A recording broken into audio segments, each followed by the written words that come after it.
How you doing, YouTube? How you doing? Welcome to Let's Get Stream. Guys, I have a major announcement to make. It's regarding tension accuracy. Can you see what I did here? I turned on my Prestretch. This video is all about Prestretch. That's my heater going on. Again, always. We're in the dead of winter here. We're about to get another snowstorm that's gonna have about 5 inches of accumulation. Without further ado, I'll let you know what that major change is.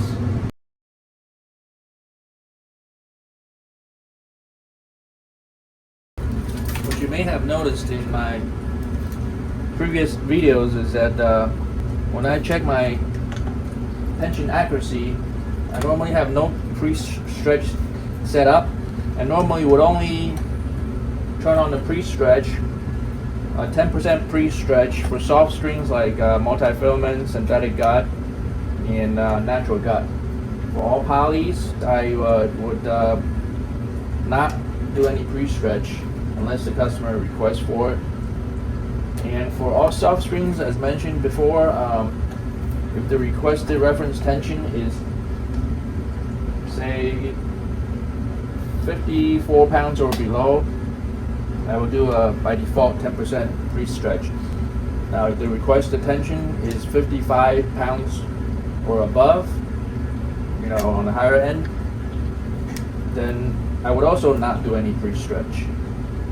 A couple of years ago, I strung for a lady with Luxolone natural gut, and I did the 10% pre-stretch, and she requested like 58 pounds of tension, and then she ended up having to have it redone because she said the tension was too high. It hurts her elbow. So I've since stopped doing any pre-stretch if the requested tension is 55 pounds or above. That is why I say all that to say that is why when I check my tension, I turn the pre-stretch off. And I don't know if you noticed that when I check my tension, there's a slight delay between the tension that's picked up by the load cell inside the electromechanical device that turns the actual strain or force, turns that into electrical signal, and then sends it into the computer board. I'm in the circuit board. Through a feedback loop, then calculates how much force is then required to keep pulling on the string in order to achieve the desired reference tension. So that slight delay between the time that the load cell senses the signal, the string being elastic, doesn't matter if it's poly or multi-filament. That's what I got hooked up over here. I got the Hybrid G in the 17 gauge and the black velocity multi-filament in the 16 gauge. There's going to be some stretch, and when the string stretches, it elongates, and at that moment, the tension that's being picked up by the tension meter drops instantaneously as the string stretches, and that's also picked up by the load cell, and the load cell senses that drop, sends the signal to the microcontroller. The electronic spore controls the tension head to pull it with even more tension to compensate for that instant drop until the string reaches its stretch limit under that tension load, and then the two sides sort of balance each other out. I don't like that instance of drop. It happens after my tension head beeps, which means I initially, for example, I usually check my tension at 50 pounds, let's say. The load cell will sense that it reached tension for a split second of 50 pounds, and then you'll see that on the tension meter, the reading will actually prove to me that, okay, it showed 50 pounds for a split second, and then it drops immediately as the string stretches. It might drop 2 or 3 pounds, up to 2 or 3 pounds. It might drop down as far as like 47 something before the controller then picks up on that difference and then start compensating, and then constant pull some more, and then the number quickly climbs up to try to achieve the reference tension of 50 pounds. Now, I do not know if all electric constant pull motors behave this way because I do not have the experience with other tension heads other than the Pro MT400. So those of you who are more experienced stringers, maybe you could chime in. Have you ever noticed this phenomenon that I'm describing? And do other tension heads all behave similarly, or do some of them behave quicker? Do they compensate for that sudden drop quicker than others? Or is what I'm seeing just a normal part of all tension heads? So I'm curious. Otherwise, this tension head has been great to me. It's showing that it's got 27,000, almost 28,000 pull counts already. However, that's not the total. I would say the total is at least 2 or 3 times that, because some time ago I was able to get into the service manual and I actually was able to reset the count. I was able to also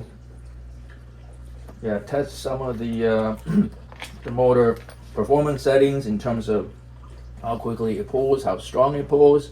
At least I think those parameters control that, and I was able to adjust. I was able to observe some of the differences. For example, I don't know if you noticed in my earlier videos, during a tension pull, you're able to observe that this display reading fluctuates quite a bit to reflect the actual tension that's being picked up by the low cell and the electronics. It was varying, like jumping up and down, never seems to stabilize, and I was able to adjust that out by changing some of those parameters so this reading becomes more stable. However, that's just the display becoming more stable. It'll still be jumping on this luggage scale, or tension meter as I call it over here. So in order to see the true fluctuation, the true tension values, I always look at the values on this scale. That's the reason why we're using this scale to double check the tension head and calibrate it as necessary. But I tell you, so far I haven't had to like change the values that much, because so far it's been the values that's been measured has always been about 0.4 pounds higher than my reference tension. So I'm going to check it again the way I normally do it with polys. Just feed it in there, and I would tier it to 0 and then pull it right away. As you can see, it dropped down momentarily, dropped down to 47 something. I don't know if you're able to see. Here's a replay in slow speed to help you see that. As you can see, it dropped, and then it'll take up to like on average 10 to 12 seconds before it stabilizes to a certain value. And in this case it's 50.24, and it's still jumping 50.45. You've seen this in my previous videos. So I'm happy with this 50.5. I'd rather it being high than low. But I wasn't happy with that instantaneous drop to 47 point something, because what I noticed in other stringers videos is that a lot of them don't even turn on the beep. A lot of them will just go by feel. As soon as the tension head pulls back and appears to be stabilized, visually, they go ahead and clamp out right away. However, the way I've been doing is I've been relying on the audio sound of the beep. As soon as it beep, that means for a split second it actually achieved actual tension. However, you may notice that in all my past string videos is that as soon as that beeps, I don't go ahead and clamp off my string right away. Rather, I usually pre-weave the next string in advance and then come back to clamp off the string being pulled. By that time, maybe 5 or 10 seconds has already passed. That's why it takes me longer to do my string jobs. That's not ideal. I would actually like to finish my string jobs quicker, like the other more experienced stringers do. I know that high-end stringers also have LED indicators. So I think you may see the dilemma that I'm talking about here. If the tension drops to 47 point something, and let me do it again. See if you notice that dropped to 0.7 something. And how many seconds does that happen after the beep? Now if you imagine if I happen to clamp off at the same time as that 47 point something tension, I would be like 2.5 pounds off, 2.5 pounds lower than 50 pounds reference. That's not ideal. So let's see, let me demonstrate it.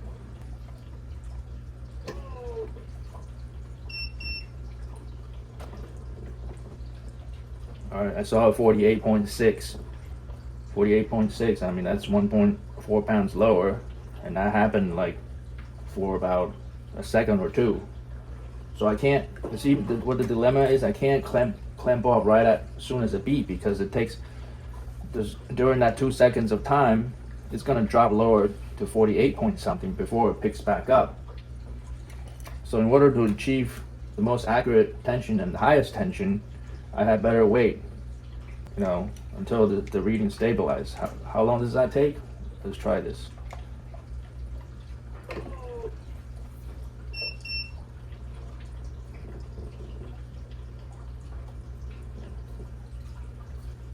So I'm seeing at least 6 or 7, you know, between 5 to 7 seconds to be safe. I mean, for the most part, I might think that it's acceptable, but can you imagine that say I wait 3 seconds before clamping off for a 16 by 19 pattern? Let's just say that's 35 total strings. Let's assuming 35 total clamp off. So 35 times 3 seconds I gotta wait. Let's say 35 times 3. That's 1.5 minutes to 2 minutes. Right there. I mean, in the grand scheme of things, maybe not that big of a deal, but hey, that's 2.5 to 3 minutes. Let me know what you think. So I've done some study. Let me go over the studies I've done. So this is what I did. In the past video, I've used a rigid plastic zip tie. This one. Okay, so basically I compared the difference between using the plastic zip tie versus my green Hybrid G poly, like you've seen, green Hybrid G poly versus this black head velocity multi, and I've listed it down here. I pulled all over my 50 pounds with no pre-stretch, and the minimal tension, which I hate. I don't like for this minimal tension to drop too low, because if I happen to be clamped up when, you know, within the 2 seconds when it's low, my string bed stiffness or dynamic tension, and I'm gonna try to get a ERT 300, by the way. That's a good tool, even though it's expensive. I see that your Barney stringer has that tool, as well as other reputable stringers. A lot of people go by that, so that says a lot about a stringer's final tension accuracy. A lot of them even go as far as to print the DT on a sticker and place it on the tennis racket, so that the next time when it comes back, they can gauge whether or not they can achieve the same DT with the same requested reference tension. So anyways, as you can see, with this plastic being pulled, these are, and I did every material 3 times just for redundancy. The minimum number I noticed was 47.8, 48.4, 47.9, and this you got to take it with a slight grain of salt because based on how quickly this number fluctuates and then picks back up, you know, this decimal point may not be the most accurate, but I do try to be as accurate as possible for data collection purposes. So as you can see, they hover around like 48 pounds. That's 2 pounds lower than the 50 that I was trying to pull, okay? And I also like to know how long it takes things to become stable. Not that during a course of a normal stringing I'm able to like wait that long all the times, but that gives me an idea if I were to wait, how long should I wait. So this one took about 11 seconds, 13 seconds, and also I noted the final stabilized tension. So with this black plastic zip tie, this one viewer complained about the fact that he wanted me to use an even more rigid string than this, and I have demonstrated pulling with a steel or copper rod that stretches even less than this cable over here. But as you can see, this is not your regular thin. This is like some kind of thick industrial zip tie, you know. So up at the top, it's like almost the thickness of my pen, and I had to like narrow it down just so that it doesn't come in contact with my support, and you know, so that it wouldn't alter the tension. It would alter the tension less. As you can see, it's within tolerance. This one is 0.7 pounds low. This one is right there, 50 pounds. This is 49.5. Right? Yeah, this one is half pounds low. So it's acceptable. So if I were to use this zip tie to check my tension, there's no reason for me to calibrate my tension head, because it finally achieved tension, even though I gotta wait like 11 to 13 seconds. Okay, let's look at my poly. And it's with the green Hybrid G poly as mentioned. No pre-stretch. The minimum value that I saw, you know, it's as low as 47.5, 47.2, 48 on this trial. I took 10 to 12 seconds for things to stabilize, and once stabilized, you know, tension creep back up and become stabilized at 50.2 to 50.3. So I would say that's pretty accurate. There's no reason for me to recalibrate my tension head based on the value. It's just the fact that I don't like for a second or two that the value dipped that low. Ideally, I would like for the beep and then me with my hand over there ready to clamp off as soon as it beeps, you know, in less than 1 second or less than 2 seconds. But with this low of a value that it goes down to, I can't do that. I gotta wait at least 3 to 5 seconds, as I explained. Okay, that's the poly. With the multi-filament, all three readings are in the 47 sub 47s, 47.8, 47.8, 47.7. It took less time for this multi-filament to become stabilized for whatever reason, and the final values were 50 pounds to 50.3 pounds. Still pretty comfortable. The poly value is pretty close to the multi value, whereas this plastic value is all low. I think it's because plastic stretches less, and then the low cell or the tension head has more difficult time adding tension. Maybe that's just my guess. So that's my baseline. Since I'm not pleased with these low values for like a couple of seconds, I decided to test whether the number improves if I added some pre-stretch. And I got these data right here. I turned the pre-stretch on, 10% pre-stretch, 50 pounds. I need to change the reference tension, and I got slightly higher tension, minimum tension on the plastic. So that value improved a little bit compared to no pre-stretch. It still took between 8 seconds to 12 seconds to stabilize, and the stabilized values are pretty much right at 50 pounds, 49.9 to 49.7, so no problem there. So then we switched to poly.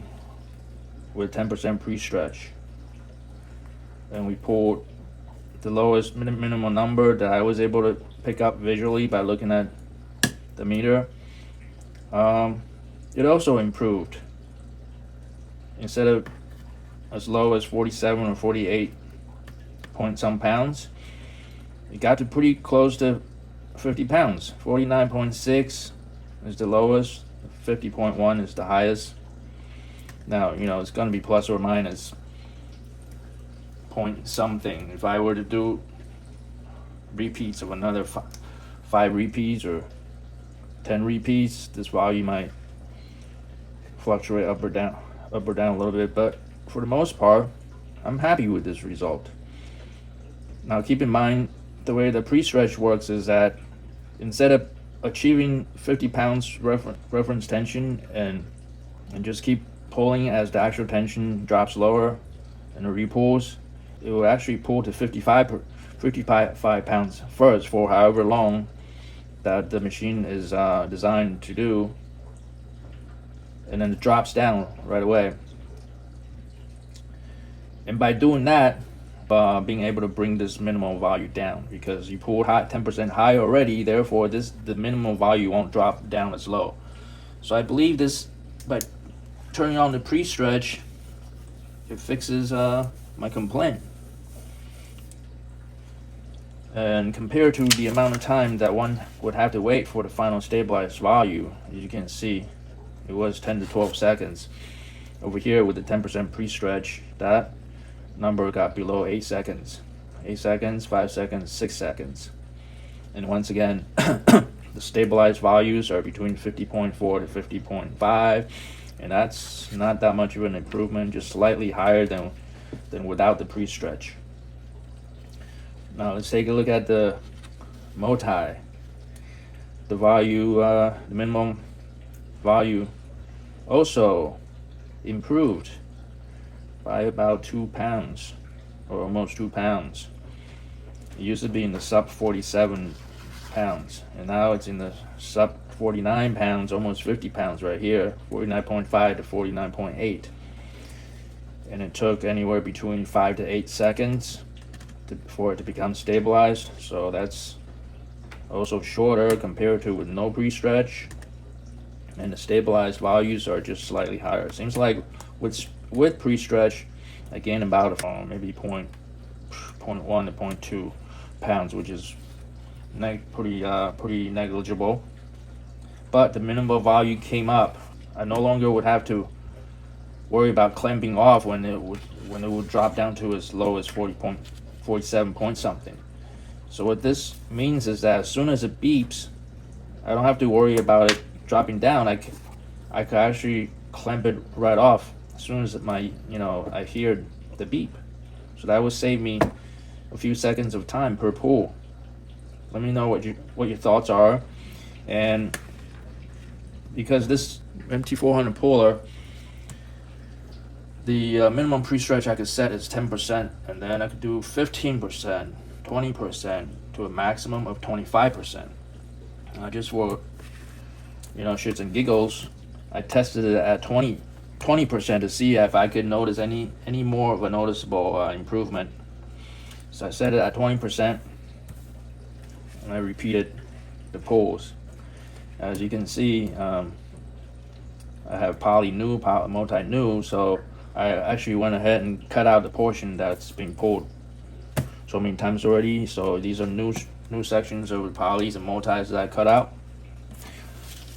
And I tried the plastic first. Plastic. And notice under 20% pre-stretch, I'm not seeing an improvement on the zip tie. It still dropped down to this value of 46.5 here, which I don't like. 48.5, 47.5, and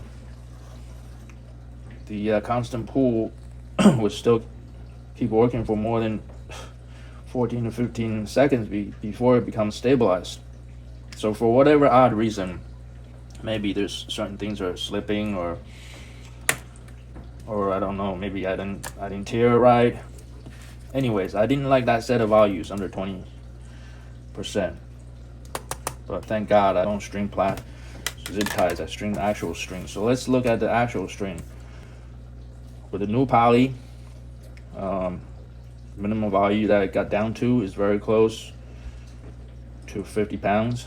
Reference tension 49.8 here, 40.3 here. What I noticed was the lowest value, and then between the lowest value to the reference tension, it's virtually like very minimal change. So with that amount of 20% of extra pull, it would also solve my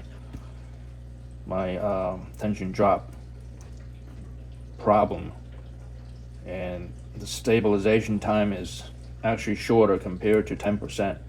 That would make sense, right? I mean, okay, compared to poly, you're looking at 5 to 8 seconds there. Under 10%, you're looking at 3 to 5 seconds here with 25% and 20% pre-stretch. And the final tension that it achieves, it's all right there. Not much, no complaint there.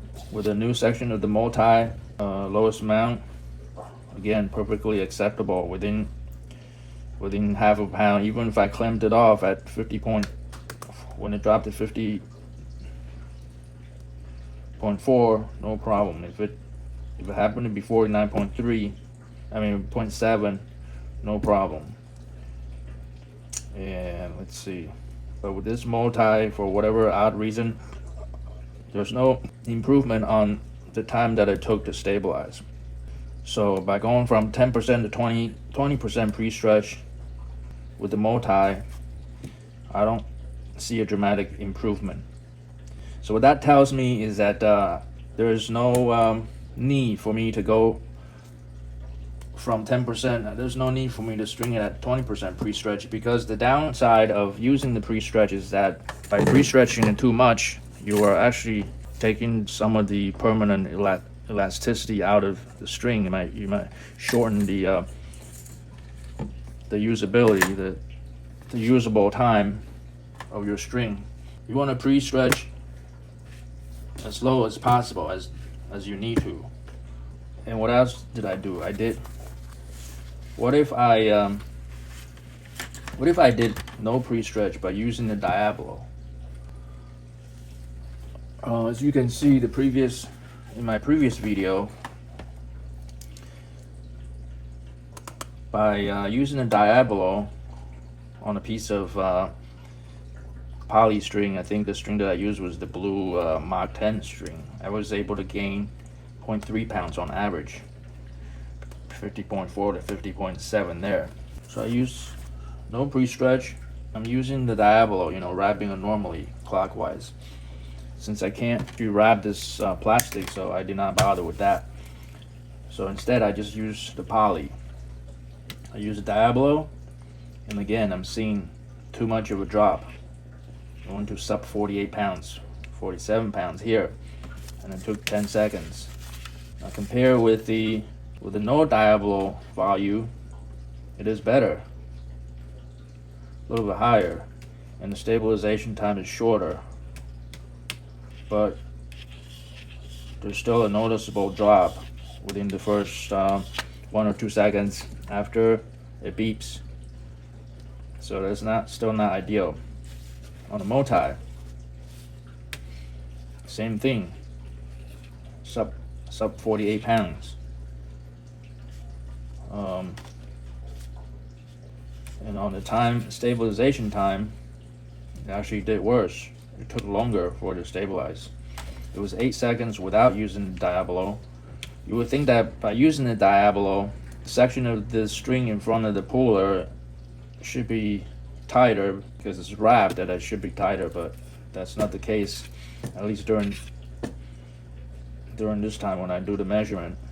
And the final tension is never a value, never an issue. Final tension is all pretty accurate. So this is no good. It's good to know that using the Diablo didn't help eliminate this low drop, initial low drop, for lack of a better word. I don't know what to call it. And then as a final test, I turn on 10% pre-stretch, and then I use the Diablo at the same time, and the lowest value that I see is higher than the reference that I'm trying to achieve, and the amount of stabilization time is negligible, because technically I don't even have to wait until it stabilizes, since this minimum reading is already higher. Same thing on the multi, the minimum reading is absolutely acceptable, but compared to the 10% pre-stretch, where is it? 10% pre-stretch without the Diablo, these values are a little bit higher, as you can see, compared to this set of values. So it's good to use the Diablo there. And the final stabilized tension is also a little bit higher, especially on the poly. These you're looking at 50.4 to 5 without using the Diablo. With using the Diablo, you're looking at 50.5 to 50.7, which is consistent with the readings that I took in my previous video. We're looking at a 0.3 pound extra by using the Diablo here.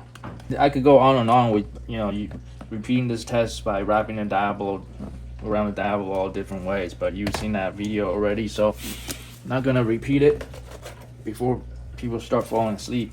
Anyway, so what am I trying to say here is that I've decided to do all of my string jobs with 10% pre-stretch, and whether or not I use the Diablo doesn't matter, because using the Diablo gives me another 0.3 pounds. You can use it when I string for the multis. I don't have to use it when I string for my polys. So that's my big reveal. I've decided to do all my string jobs using 10% pre-stretch. On this machine. That's the minimum amount of pre-stretch I needed in order to eliminate that initial 2 or 3 pounds of drop, which I don't like. Let me know what your thoughts are. Have you checked whether your tensioner suffers that initial drop? And if I see most of the stringers clamp off the clamp so quick in order to achieve a fast string job, that would get your result tension too low. Now they could always calibrate their machine to pull higher, so they can still achieve for those people who has desired dynamic tension. For those people who has a ERT 300, they could check the final dynamic tension to see if it matches the reference tension, and adjust their reference tension accordingly, or use what I used to use, this app called the Racquet tune. I don't like using that because in order to show it on video, I would need to use my phone, which I'm using for recording right now, to put it on top of a finished racket and then bang on it in order to get the frequencies detected, which means I can't get it on video. I don't have a second camera. I'm going to buy an ERT 300, and then once I have it, I will do like multiple stringings. And I could repeat what I have done, doing it with and without the 10% pre-stretch to see what effect do they have on the final dynamic tension as measured on the ERT. I think that would be an interesting test to show. And with that, I'm going to quickly string up this pure aero racket. Maybe I'll record this on a separate video. See how quick I can string up this